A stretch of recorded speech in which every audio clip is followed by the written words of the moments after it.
बिस्मिल्लाहिर्रहमानिर्रहीम अल्लाहुम्मा सल्ली अला मुहम्मद व आले मुहम्मद। अस्सलाम वालेकुम व्यूअर्स, मैं हूं आपका होस्ट अल-फिरदौस दुबई से। नाज़रीन, आज हम आपकी मुलाकात मलिक खिज़र हयात साहब से करवाते हैं, जिनका तल्लुक़ मुल्तान से है, जो CEO हैं HR मार्केटिंग एंड कंसल्टेंट के। तो उनसे जानते हैं उनकी जर्नी के बारे में कि उन्होंने अपनी जर्नी कैसे स्टार्ट की। अस्सलाम वालेकुम मलिक साहब, कैसे हैं जी आप? खैरियत से हैं? अल्हम्दुलिल्लाह।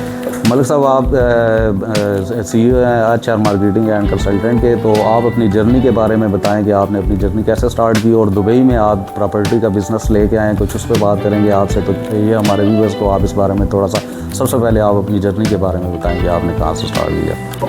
थैंक यू वेरी मच, आपने मुझे अपने प्लेटफॉर्म से इंट्रोडक्शन करने का मौका दिया। फर्स्ट एजुकेशन कंप्लीट करने के बाद मैंने अपना career as a teaching start किया था, लेक्चरशिप से। और उसके बाद मैं एक प्राइवेट कॉलेज में एज अ प्रिंसिपल के तौर पे वर्क किया। मैंने कोई 7 to 8 ईयर्स डिफरेंट कॉलेजेस को सर्व किया। उसके बाद मैंने रियल एस्टेट में आ गया। रियल एस्टेट में आने का मेन पर्पज़ ये था कि इसमें एक तो रिटर्न ऑन इन्वेस्टमेंट अच्छा था, और इसके ऊपर आप एफर्ट्स करते हैं तो आपको अपनी स्किल्स के ऊपर एक अच्छा रिटर्न मिलता है। तो इसमें फिर मैंने DHA मुल्तान से अपनी एफिलिएशन ली और पंजाब एक्साइज डिपार्टमेंट से मैंने अपने आप को रजिस्टर करवाया, अपनी कंपनी को रजिस्टर करवाया, जिसका नाम HR मार्केटिंग एंड कंसल्टेंट है, जो कि पिछले 4 to 5 ईयर्स से सर्व कर रही है। हमारा ऑफिस मुल्तान में भी है, उसके बाद भावलपुर में भी है, लाहौर में भी है।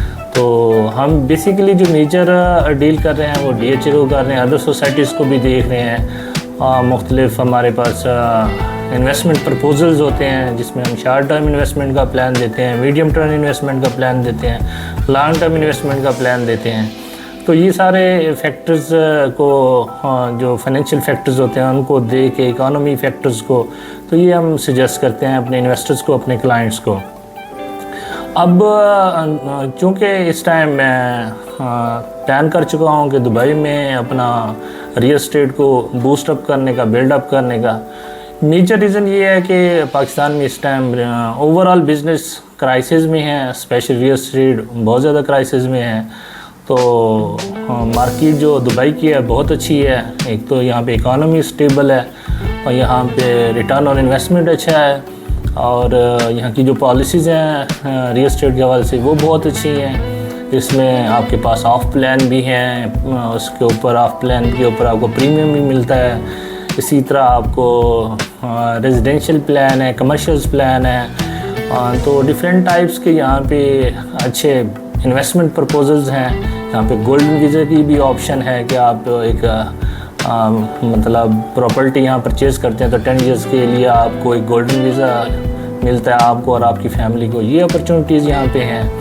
तो as a realtor, as a investor यहाँ अर्न करने को बहुत सारी अपॉर्चुनिटीज़ हैं। अगर मैं यहाँ पे ज़रा बात करूँ पाकिस्तान के हवाले से, स्पेशली ओवरसीज़ पाकिस्तानीज़ के लिए, तो सबसे इस टाइम बेस्ट वे जा रहा है। आप अगर इन्वेस्ट करना चाहें, इन्वेस्ट करते हुए हम 2-3 फैक्टर्स को देखते हैं। पहला फैक्टर ये है कि इस टाइम फ़र्ज़ के मैं एक प्रॉपर्टी की एग्जांपल रखता हूँ। एक प्रॉपर्टी जो आज से 2 साल पहले परचेज़ की गई थी वो 1 करोड़ 20 की थी। आज चूँकि मार्केट डाउनफॉल है, सेलिंग टाइम नहीं है, परचेजिंग टाइम है, तो इस टाइम वो 1 करोड़ 20 वाली प्रॉपर्टी 70 से 75-80 लाख तक आई हुई है। तो इट्स मीन 40 to 50 लाख जो अमाउंट है वो रिड्यूस हो गई है, उस प्रॉपर्टी की मतलब डिवैल्यू हो गई है।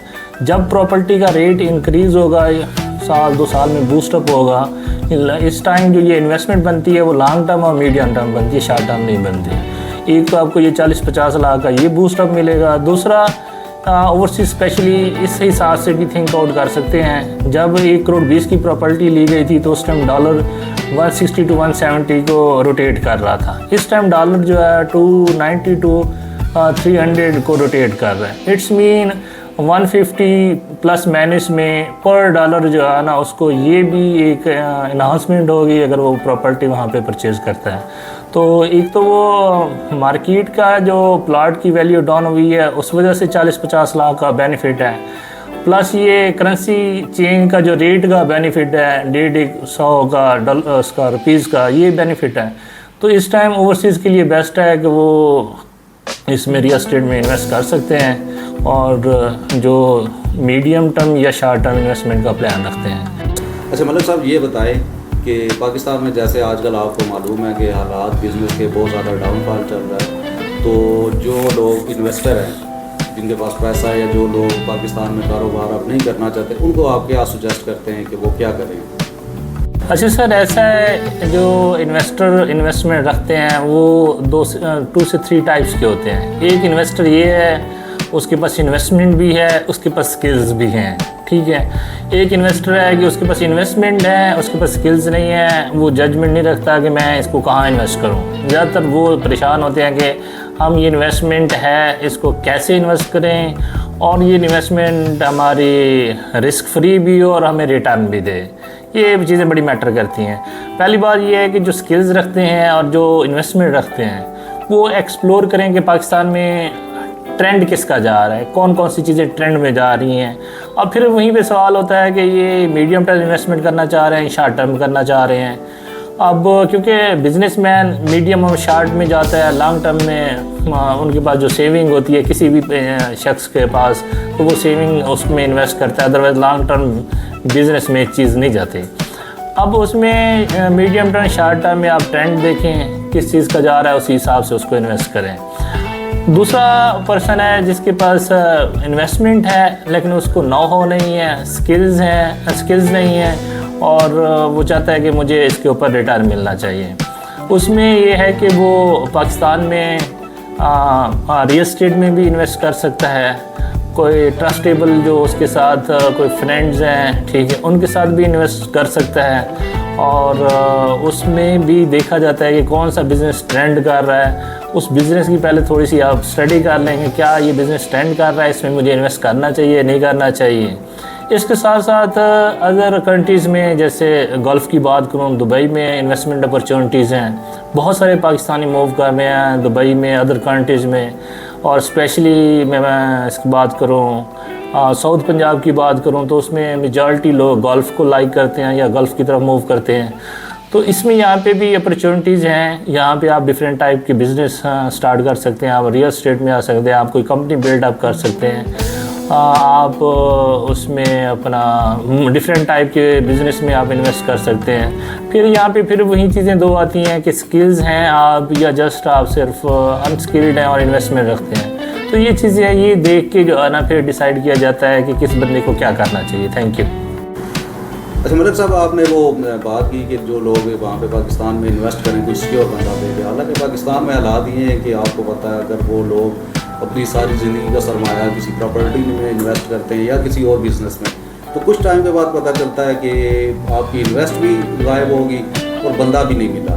तो एक तो ये बड़ा इशू है पाकिस्तान में कि वो चेक एंड बैलेंस वाला निज़ाम नहीं है। अगर कोई आपके साथ प्रॉपर्टी में इन्वेस्ट करना चाहता है तो उसको आप एक तरीक़ाकार बताएं कि वो आपसे कैसे रब्ता करे और कैसे इन्वेस्ट या उसकी इन्वेस्टमेंट कैसे सिक्योर है। तो इस पर आप ज़रा हमारे नाज़रीन को बताएंगे, आप उनको उनके लिए क्या पैकेज देते हैं? सर आपका अच्छा क्वेश्चन है। ऐसा है कि डेफिनेटली जब इन्वेस्टर इन्वेस्ट करना चाह रहा होता है तो वो ये देखता है कि मैं अगर इन्वेस्ट करना जा रहा हूँ तो इसमें रिस्क भी है, इन्वेस्टमेंट भी डूब सकती है और बंदा भी गायब हो सकता है। अब इसका तरीकाकार क्या है, अगर आप सही वे में कहीं भी इन्वेस्ट करने हैं, मैं हूँ चाहे किसी और के साथ आप इन्वेस्ट करना चाहें, और उसमें यह है कि पहले तो उस बंदे की आप क्रेडिबिलिटी चेक करें, गुडविल चेक करें, उसकी क्रेडिबिलिटी क्या है।